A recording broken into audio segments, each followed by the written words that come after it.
Good afternoon, everyone. Nice to see you all this afternoon. Thank you for joining us for our webinar on awarding academic credit for industry credentials. My name is Erica Oriens, and I'm the Executive Director of the Center for Student Success at the Michigan Community College Association. I see a lot of friendly faces here as well, so it's nice of you all to join us today. I'm also joined by my colleagues, Katie Girardello at the Center for Student Success, and then our great team is rounded out with Precious Miller and Jenny Schenker, who many of you know as well. If you're not familiar with the center, we work as part of the Michigan Community College Association, working to support the 28 community colleges in their efforts to improve equitable student outcomes. And we've led several projects over the last 10 years of our history, and looking forward to this work that we're launching now that we'll be doing through 2022 and 2023. Today, our topic focuses on awarding academic credit for industry credentials. And so as a little icebreaker and welcome and introductions, what we'd like to ask you to do is open up your chat window and add your name, your title, your institution, and any credentials that you may have earned. If you can add those into the chat. We've done this before. It's fun to see what credentials folks have earned. So I'll give you a moment to go ahead and do that before we move on in our program.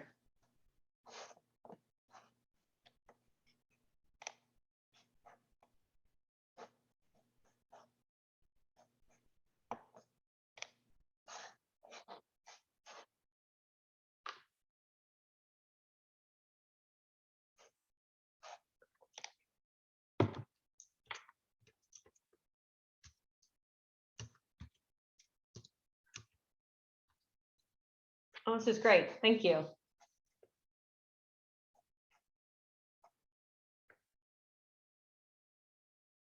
Jeremy Belanger is a certified kitchen designer. I needed to know that in my life. Oh yeah, 10 years owning my own cabinet shop, designing kitchens. Really? Oh, you're multi-talented. I had no idea. This is great. I just saw that Schoolcraft College posted a position for a lifeguard and swimming instructor. And if circumstances were different and I lived closer, I may want to do that again. Being a lifeguard and a swimming lessons teacher was one of the best jobs I ever had. So, well, great. Thank you all so much for adding that in there. It's fun to see all of your backgrounds and if you've earned any credentials. So thanks for doing that.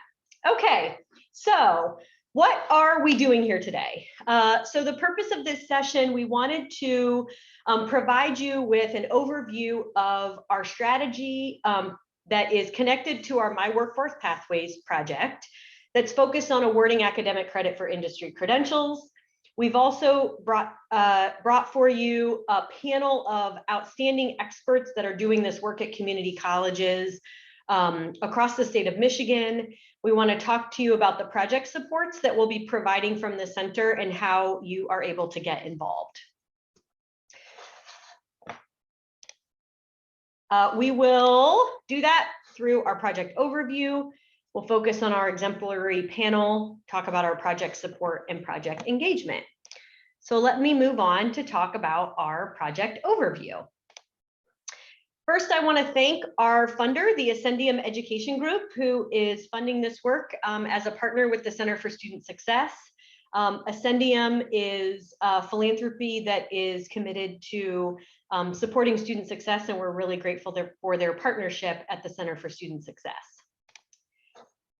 So a big picture of our project overview. This is a multi-dimensional project, and it has 4 discrete strategies included in it. The first strategy really focuses on workforce program design and ensuring that our programs are designed to meet local labor market needs and meet the needs of our students. Our second strategy focuses on industry recognized credentials, which we'll talk about today. Our third strategy will focus on transfer pathways to the bachelor's degree, particularly as it relates to our occupational or applied workforce programs. And then the fourth strategy focuses on supporting advisors and people that support students who do advising every day to ensure that they have the information at their hands to be able to advise students to and through our workforce related programs.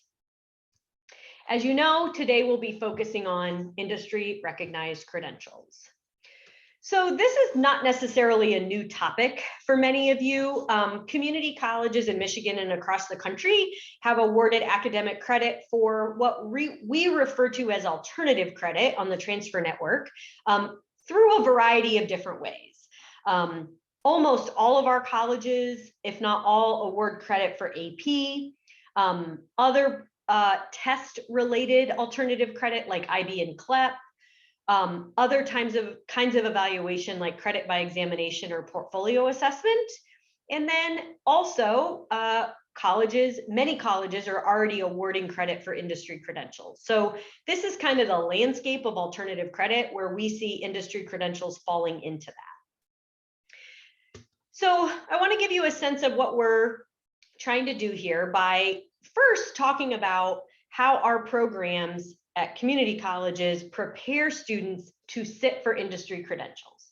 So as you all know, students typically will take a community college course. They will go sit for an industry credential exam, and then they'll earn that industry credential. When we're awarding academic credit for industry credentials, all I've done here is flip those arrows to go back the other way, so that if a student has earned an industry credential, that the credential is evaluated, and students can award colleges can award students credit at the community college that applies to their program.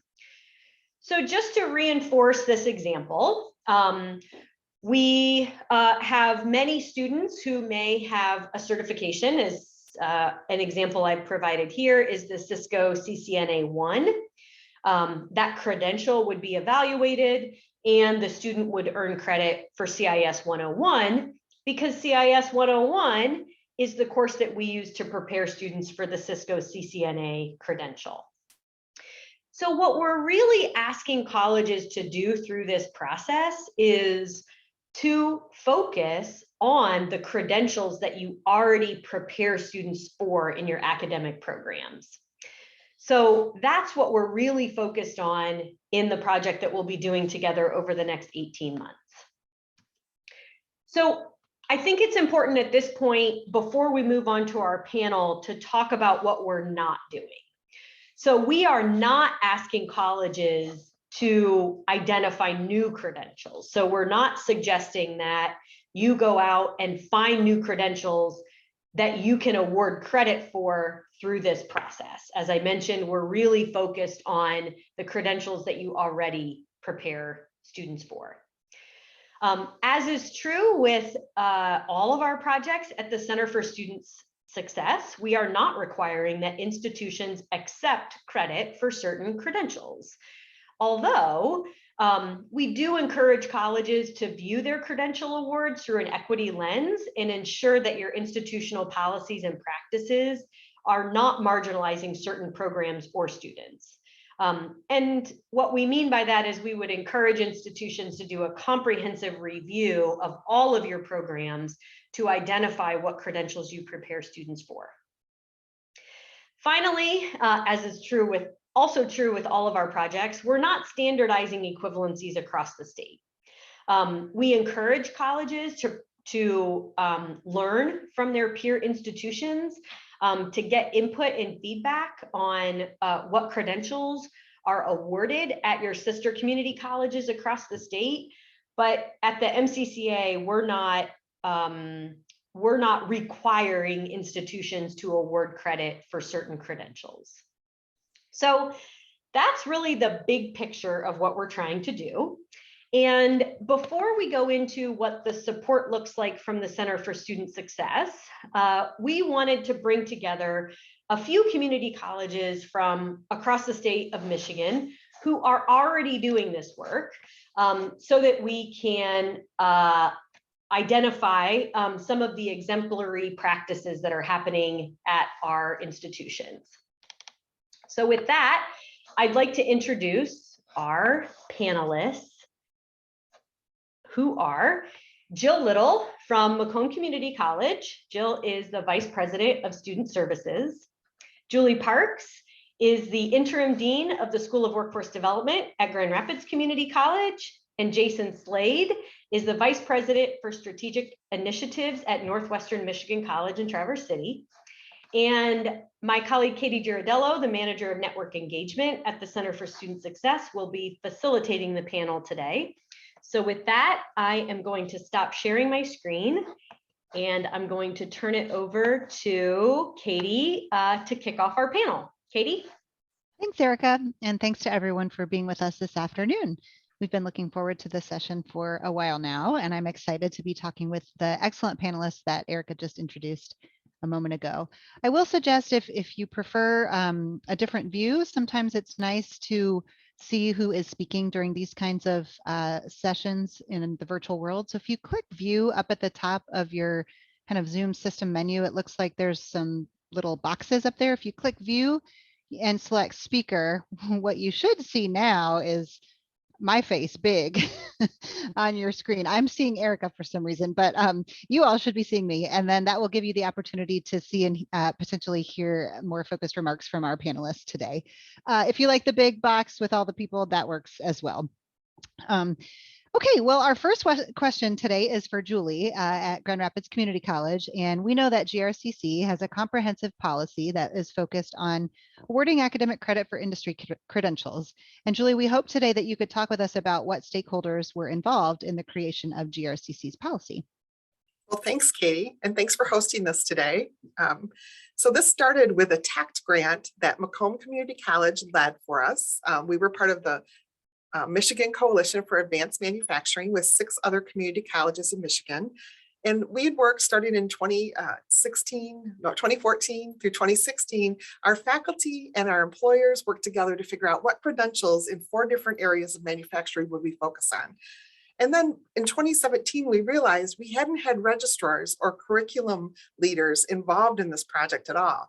And so we brought them in and we realized that whole idea of equivalency. So for a welding, which is the part that GRCC led in the project, at Lansing Community College, it might be worth 4 credits for this. In Grand Rapids, it might be 3. At Kellogg, it might be 6 different courses that were 1 credit.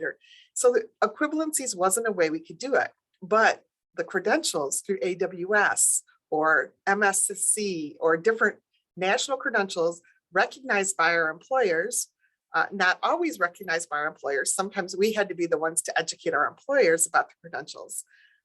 We thought maybe this is a method we could do this.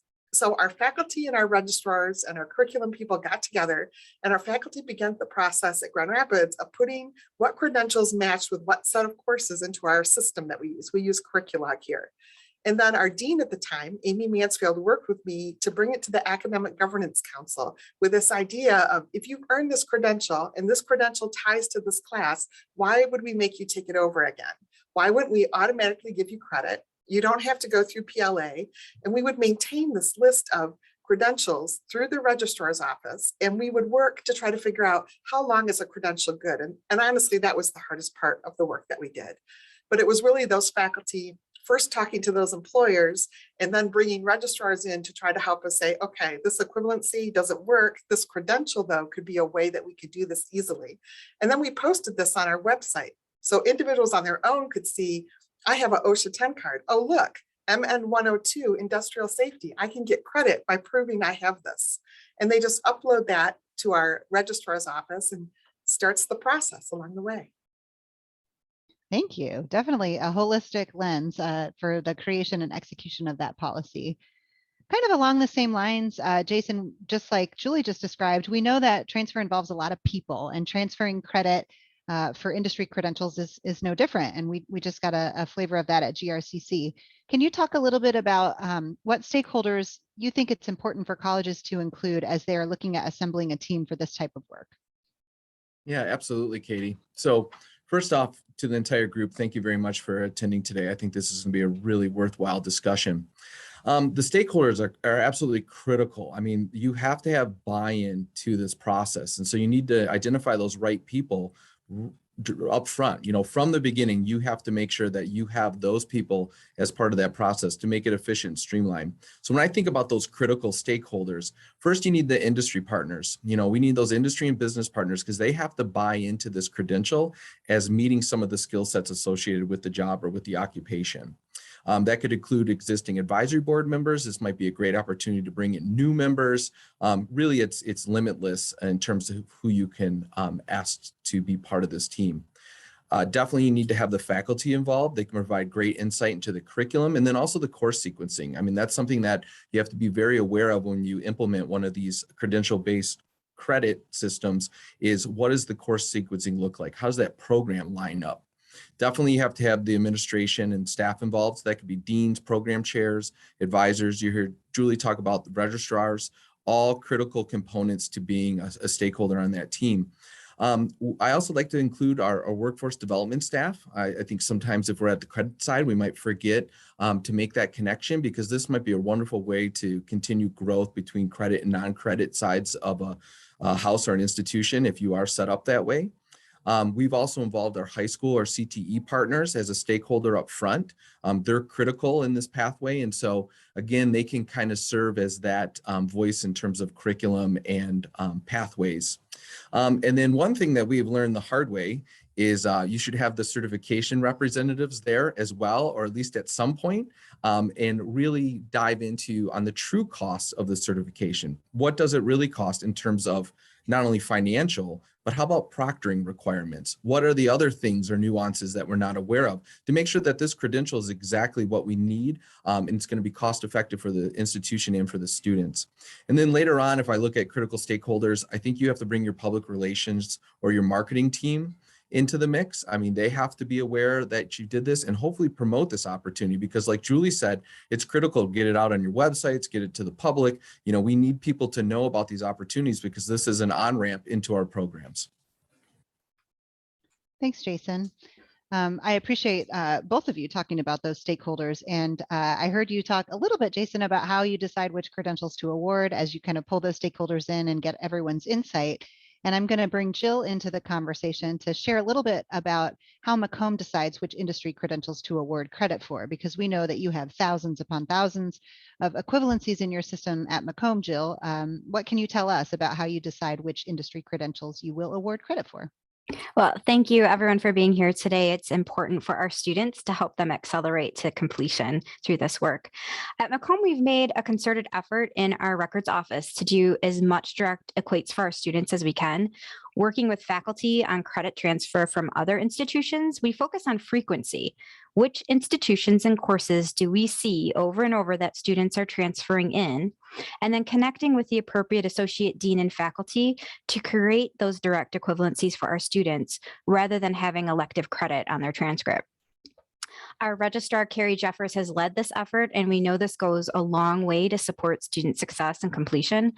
And the same approach occurs with industry credentials. Which credentials do we issue at Macomb through workforce training, as both Julie and Jason mentioned, and then which credentials do we see interest from our students in converting into direct credit toward a degree? Which credentials do employers seek most from our graduates or that we know are sought after by employers? From there, we look internally for those interested in supporting the effort to promote student degree completion. So it becomes a matter of partnerships, as both Julie and Jason mentioned, with our academic administrators and our faculty, willing to review the credentials in order to provide those equivalencies to their credit classes. And so ultimately, the decision about which industry credentials to award credit for is made around the willing partners internally to do the work more than anything else. Our associate deans have played a critical role in bridging the need between the student, the faculty, and the industry as we work with employers about the skills needed for a successful workforce. Our Dean of Business and IT, Mike Balsamo, he's really been focusing on this area in particular right now at Macomb. And then student services becomes the conduit for the students to get the credit transcripted appropriately onto their student record in partnership with the academic side of the house. Thank you so much. I love this. We got three kind of flavors of how this works with all the different pieces and parts of the system.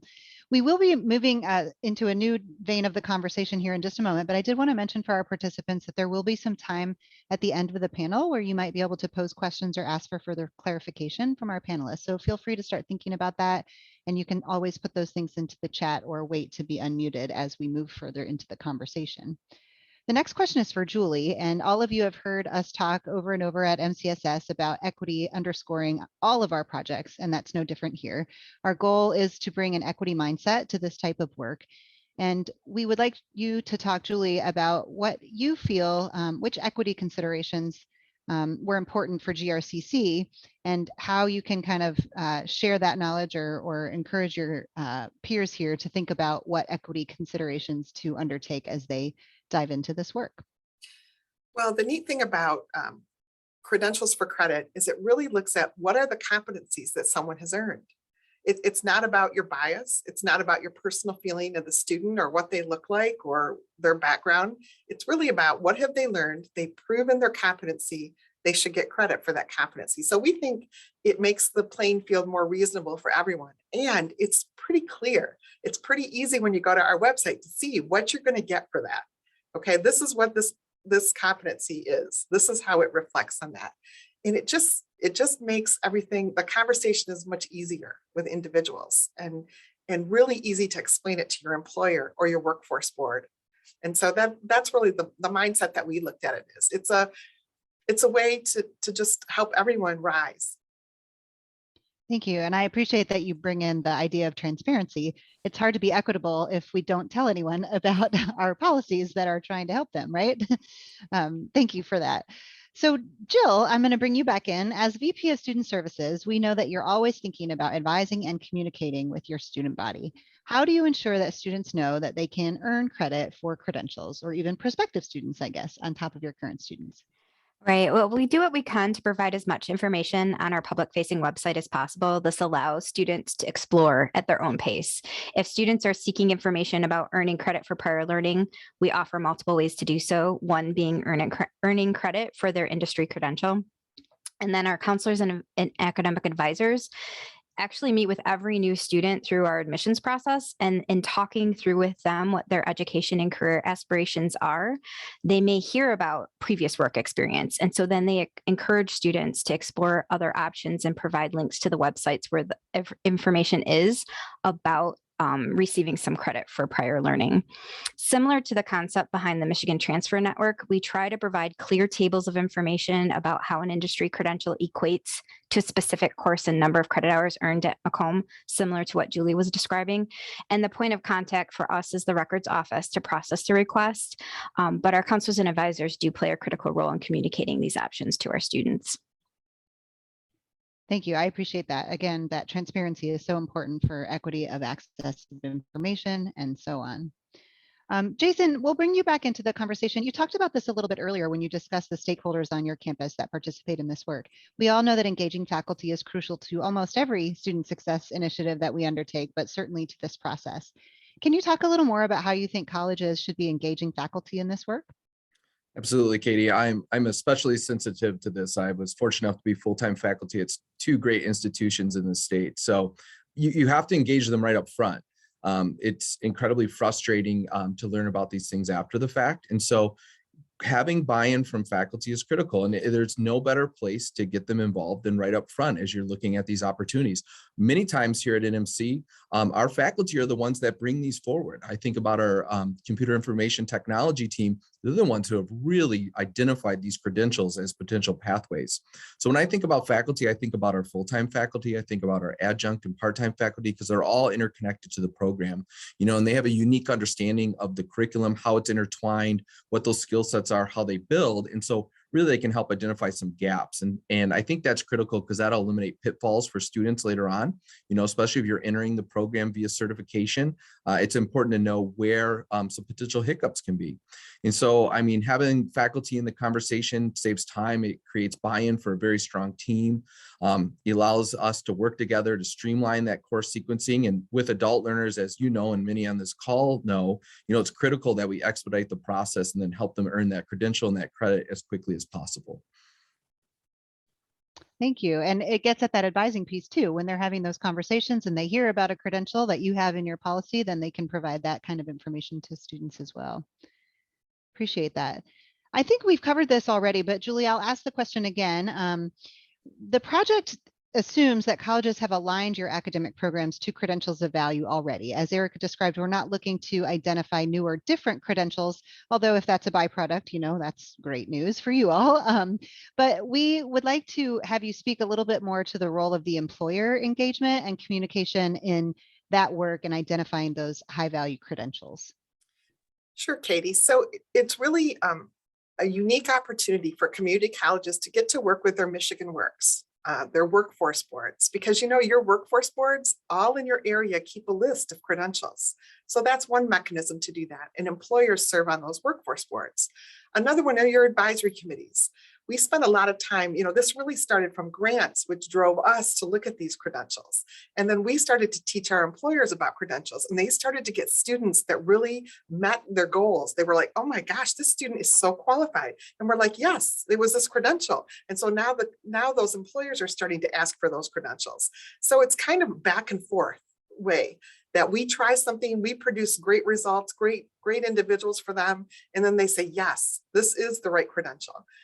So we run those a lot of times at our advisory committee meetings. When our faculty present a credential, there'll often be employers who have never heard of it, but they're always interested in it because they like that idea of validated knowledge.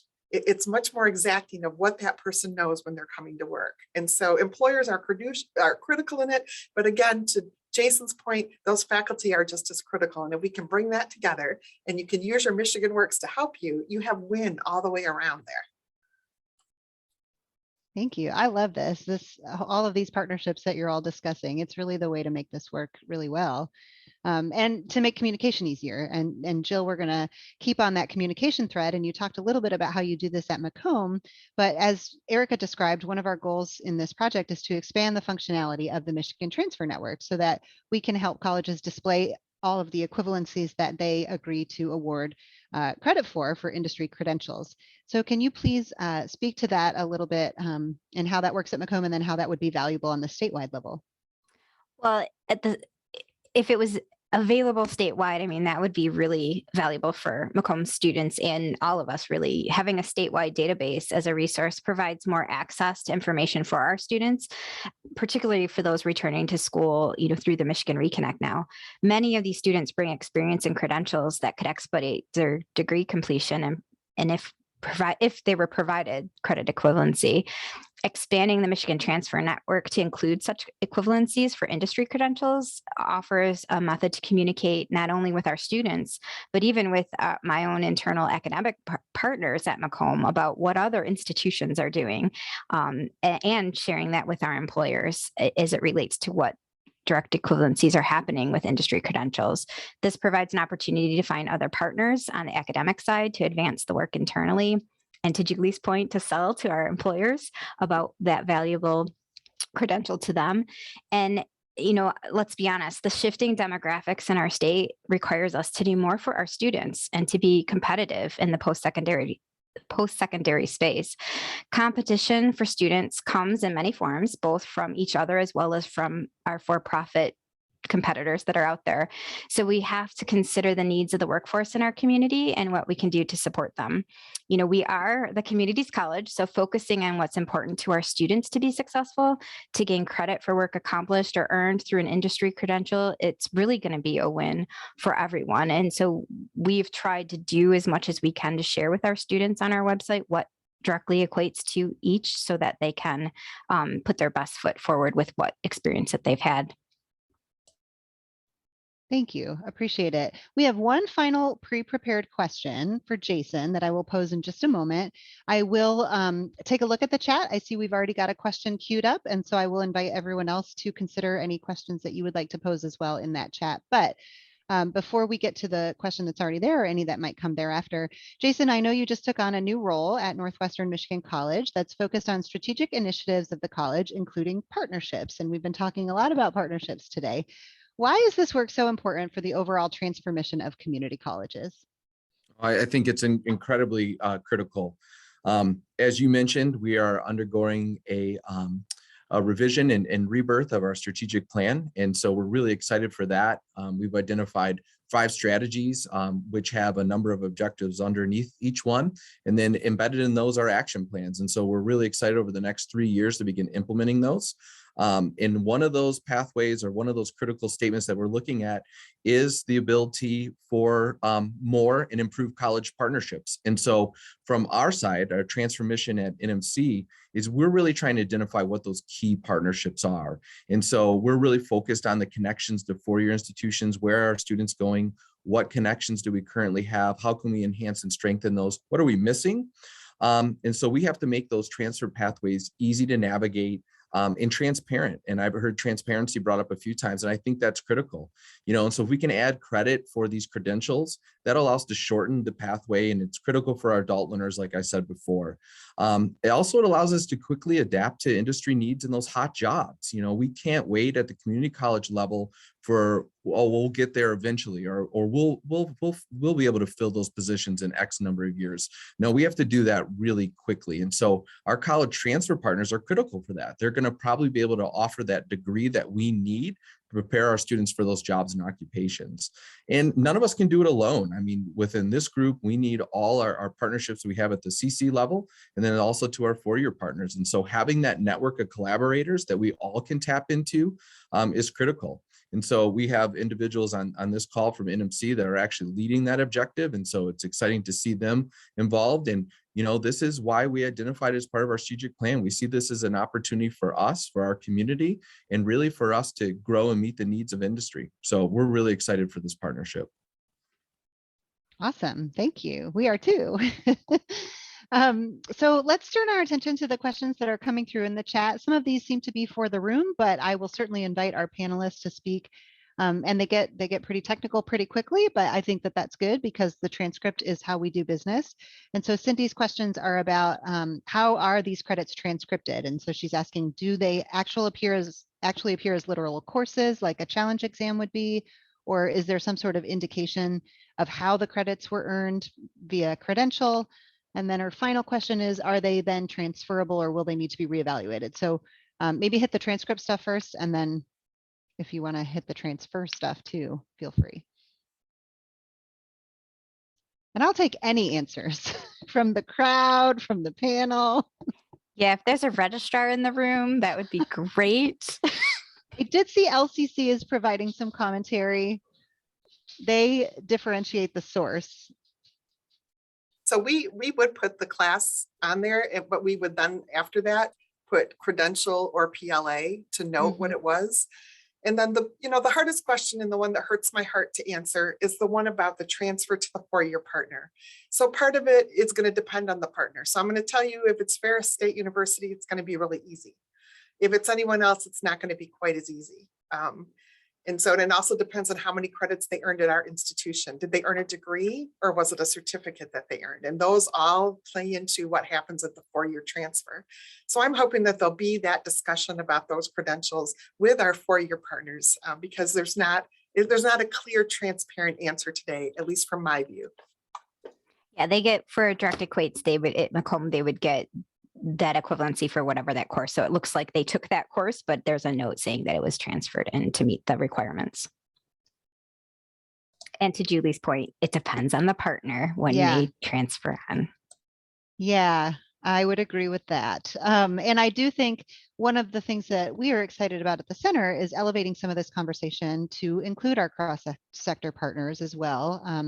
In this strand of the work, we are focused on credentials earned at the community college, but we are looking at creating additional transfer pathways toward baccalaureate programs that might be suitable for applied degree holders. And I think that's something that will continue to bubble up. We have already heard a lot of questions, a lot of thoughts, a lot of commentary on why it is or isn't appropriate to transfer PLA credit. I'm going to draw folks' attention to Chelsea's response about LCC's practices in the chat, where it sounds similar to what we heard you all describe. They are differentiating the source of credits, but I think that the CALE rubric that she points to is really interesting. And it sounds like some of their partner four-year institutions are also using that rubric, so it might help alleviate some of that transfer. Chelsea, I don't know if you want to say any more about that, or let me know if I inferred that incorrectly. Yeah, absolutely. Yeah, Definitely. So a few years ago, we kind of revamped our prior learning process. And for our experiential learning in particular, which is pure work experience, we designed a rubric that we kind of put together from Kale, but we also talked to other schools. So we worked very closely with Davenport. I think Northwood was another one. So because we all use kind of the same foundation, we have been talking about using each other's prior learning credits. We would totally be interested in talking to other schools if they are doing that as well, just to make it more transfer friendly for the experiential side of things. So the rubric is something that you all created using a Kale framework. Is that correct? Yes. Okay. Yep. And that can be found on our website. If you just lcc.edu, and if you search for prior learning, we do have a prior learning handbook that includes the rubric. Perfect. So. I will look for that link and see if I can share it I for will just folks in say, the chat. I think this is the time because our four-year partners are so interested in our students for enrollment. So maybe now is the right time to start increasing that discussion. I agree. You know, we agree too, and I don't want to take us too far off track, but we are excited in some of our other projects that we've been able to track some work happening at ACRO. The ACRO organization is looking to develop some, I will butcher this and I shouldn't take any ownership of it because I'm not participating, but Urena Pridemore at U of M Dearborn has been keeping everyone updated from her role in the macro organization here about these credentials that ACRO is trying to support related to transfer friendliness. They had different levels of kind of transfer friendliness, kind of related, kind of similar to what MBAA did here regarding veteran friendly schools. And one of the things that the reason I'm bringing this up is because there's a clause about PLA credit in every single one of the credential levels that says that receiving institutions will accept and apply PLA credit in the same manner that sending institutions sent it. And that really caught our eyes and raised our eyebrows because that seems like a really equitable policy that could go a long way for students who really can use the help moving through their degree programs. So we are interested in following that. ACRO has not yet announced or released those credentialing levels. And so it'll be interesting to see if that stays in there because I think that is easier said than done in some cases, although it may be the right thing to do. In some cases, it seems challenging to fit into the current organizational or policy environment at the institutions. So we are continuing to follow that, and it has come up a couple times with our university partners so far in these conversations related to this project.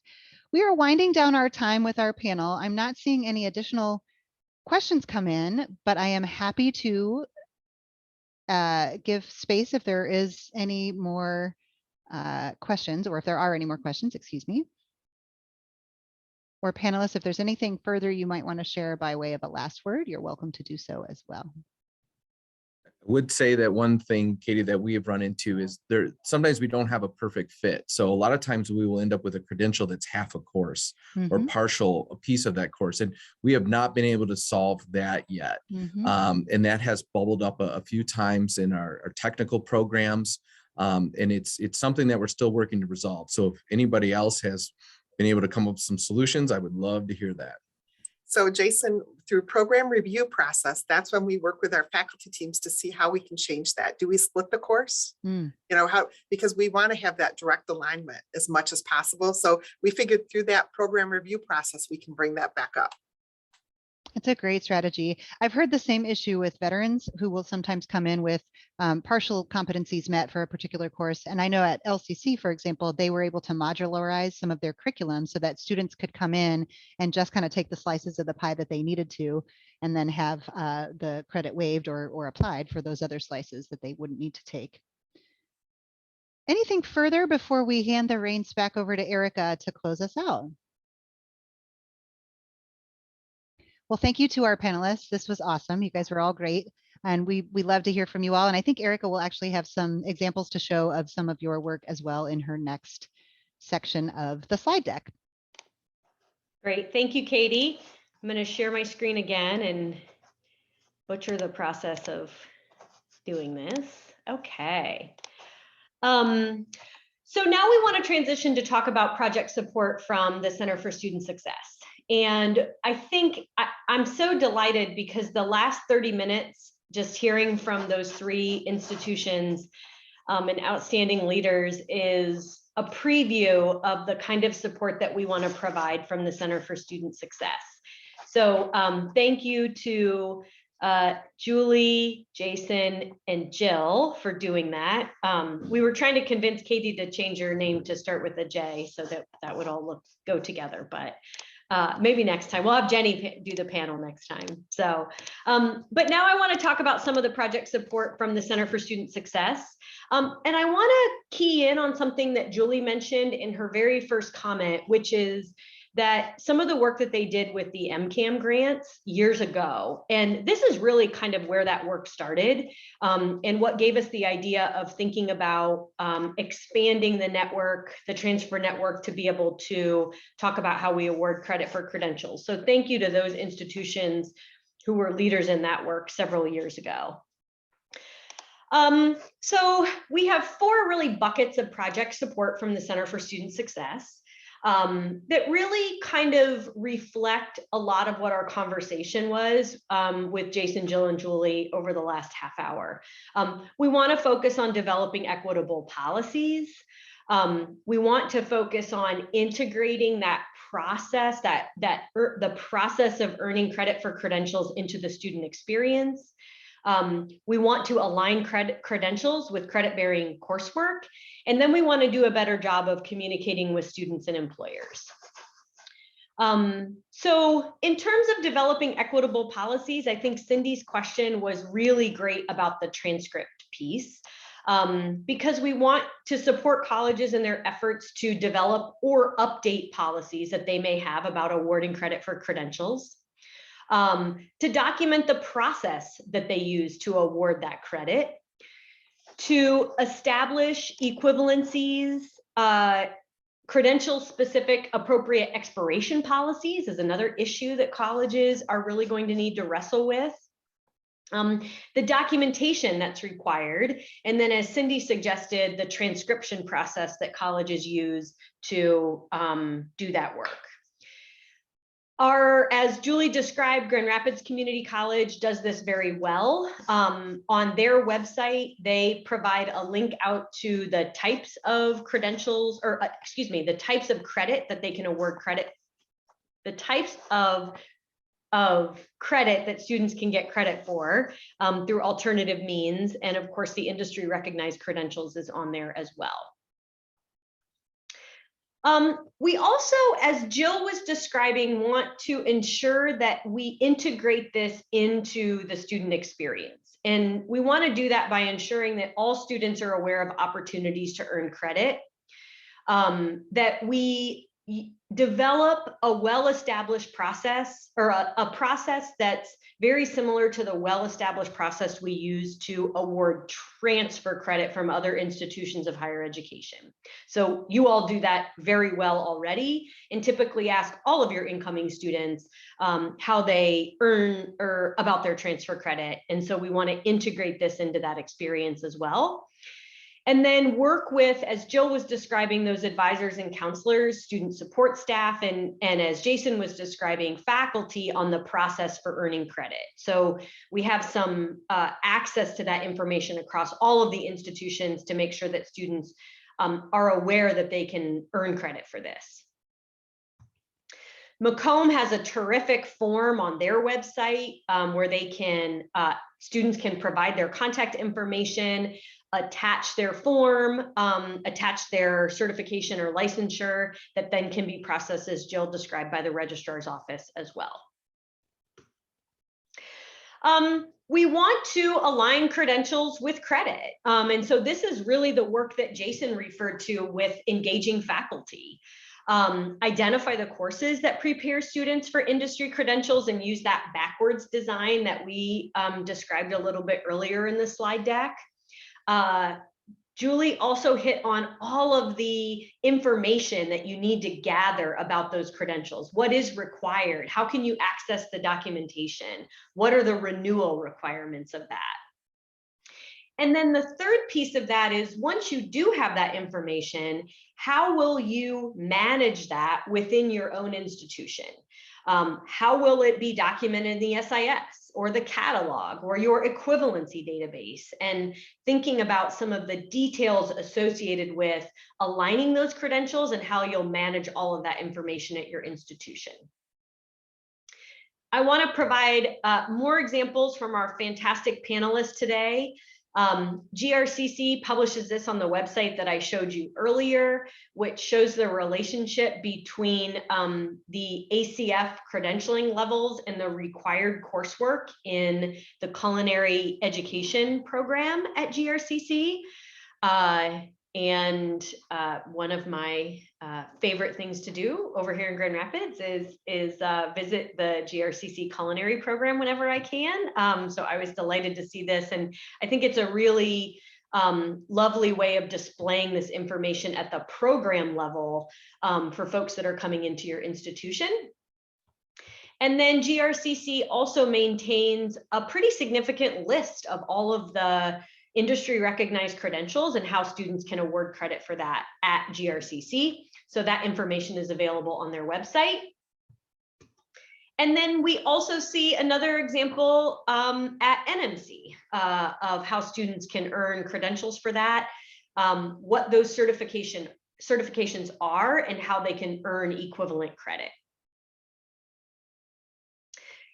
Finally, we want to support community colleges in their efforts to more effectively communicate with students and employers.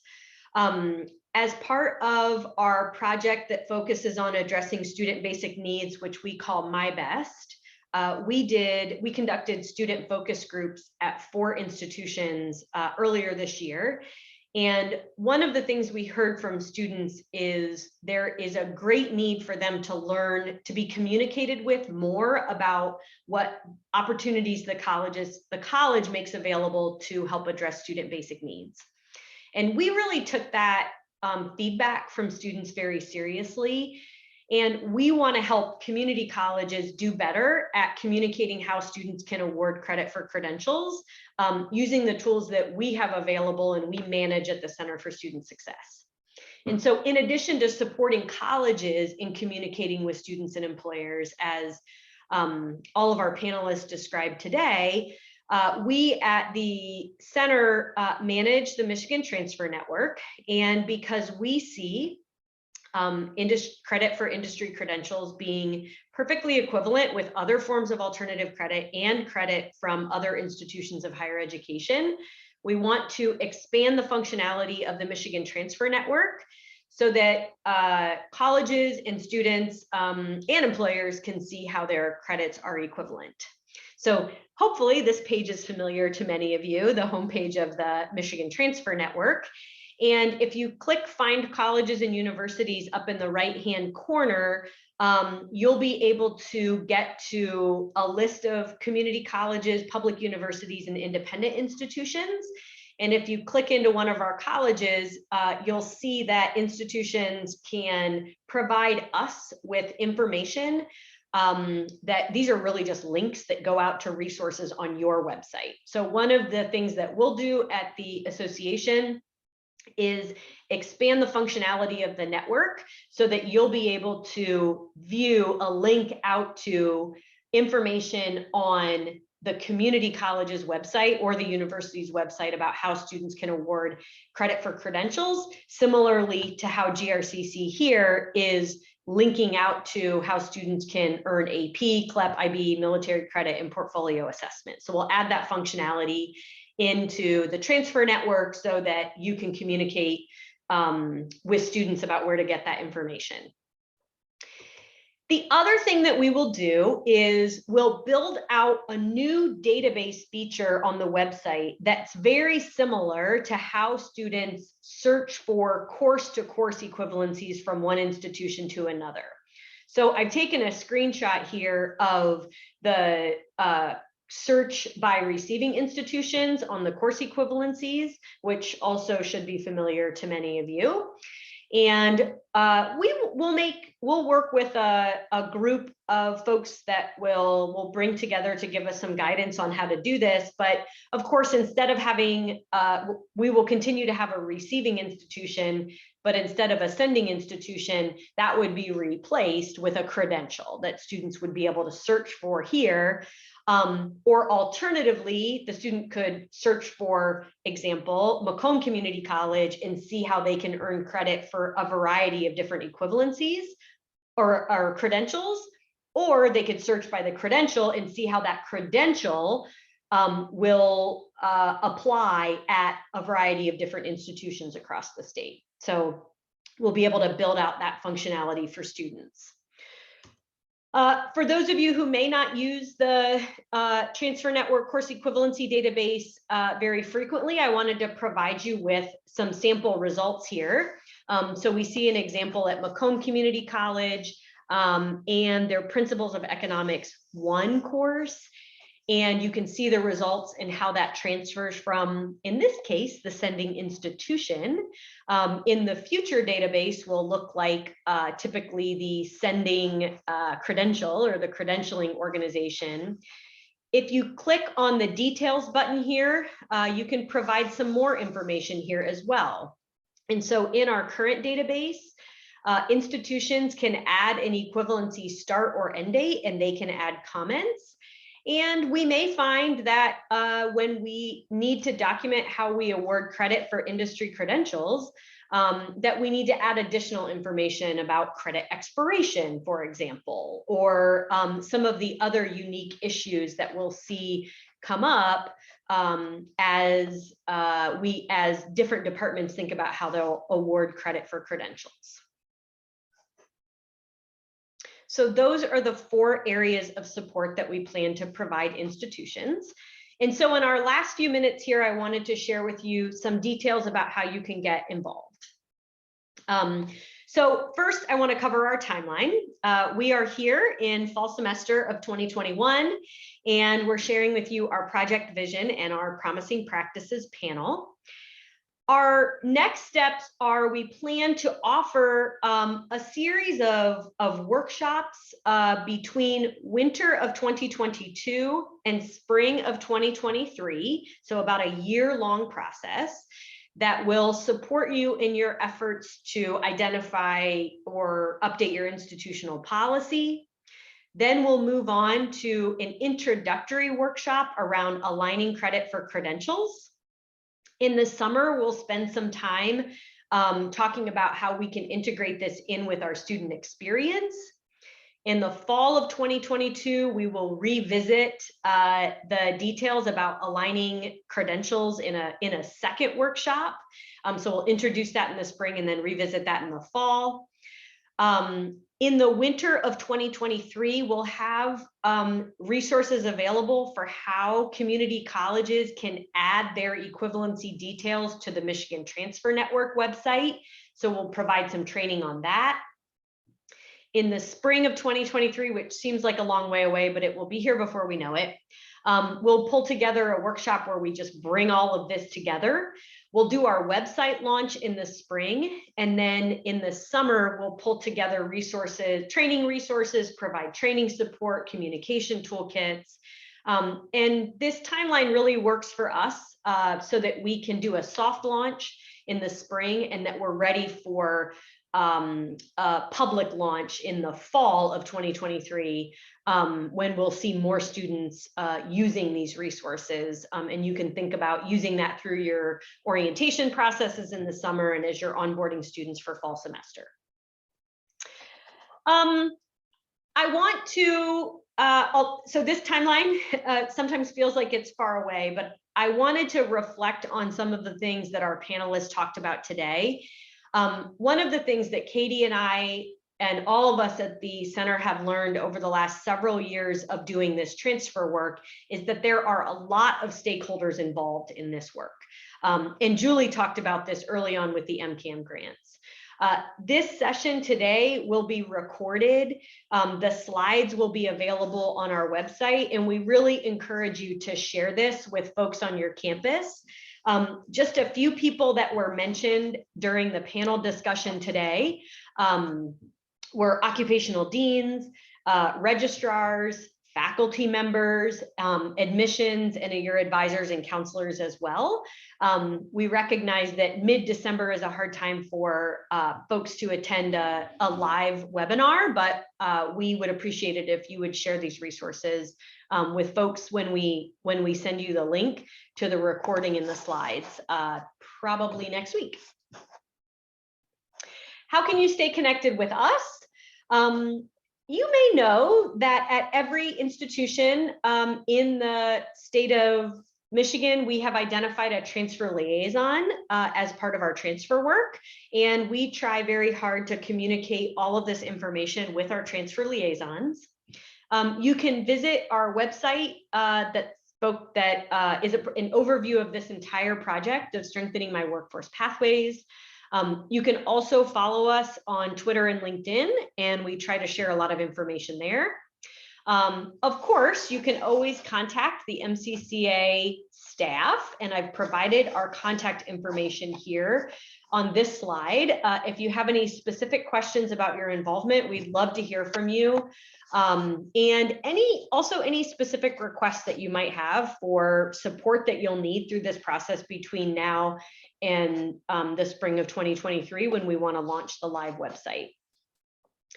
I've also provided a list of the various resources that we provided in the presentation.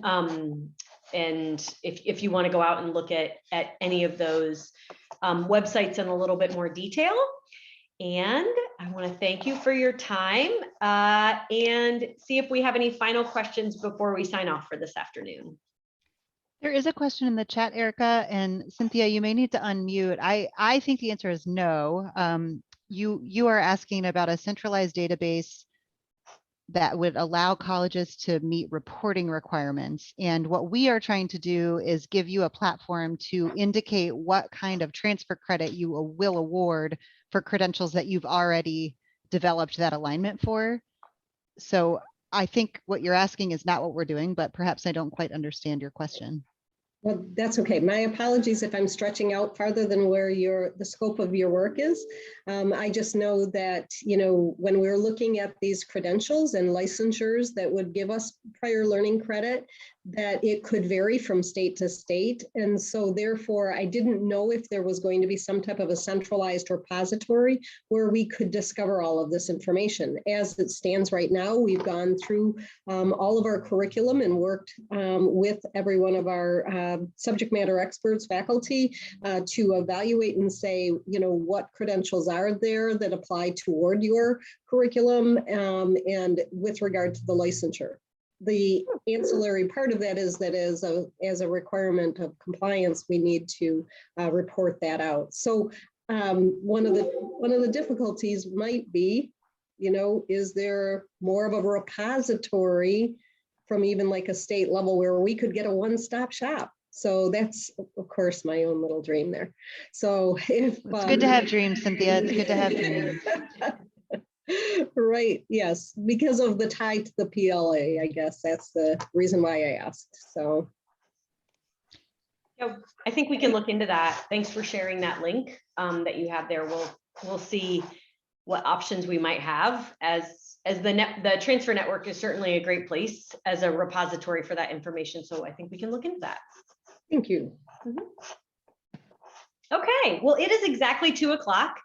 And I know many of you probably have in the Zoom world, you're either 15 minutes late for your meeting across campus, or you've got to click off and click on to another Zoom meeting. So on behalf of all of us at the Center for Student Success, our gift to you is a picture of gifts here. But we also want to thank you for joining us today and look forward to working with you on this work moving forward. Thank you so much. Have a great afternoon.